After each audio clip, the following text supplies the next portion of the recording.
आणलं पाहिजे, बघितलं का मामा? बघा ना आता पेलेलंच आहे.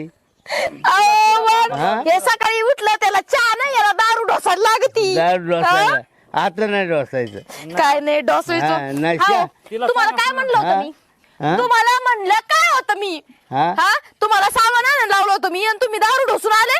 हा, कोणाच्या नादी लागले तुम्ही? त्या पिंट्याच्या नादी लागले का तुम्ही? हा पिंट्याला येऊ दे. मामा, तुम्हाला काय सांगायचंय? त्या काय? बंट्याच्या नादी लागून ना हे माणूस पार खुळ झालाय हो. नाही खोळा नाही तो, काय पण नाही त्या खोळा? बंटेनी शिकवलं ती. काय बंट्या? अहो, मला सांगा, मला एक सांगा तुम्ही मामा, हे माणूस आहे का काय? जाणार नाहीये, नाही जाणार जाणार आहे. नाही तू माणूस आता आली माझ्यासोबत ते बंट्या मला लहानपणी लहान- मला नका जोडलं. शिकवूये, मला शिकवायची गरजच नाही. बंट्या कुठे गेला तू? नशीब फुटलंय रे देवा. नाही नाही काय नाही करू? नाही नशीब आपण नीट करू. मला कसला नवरा दिला? मला आधी वाटलो लय भारी पोरग, पॅन्ट शर्ट घालीत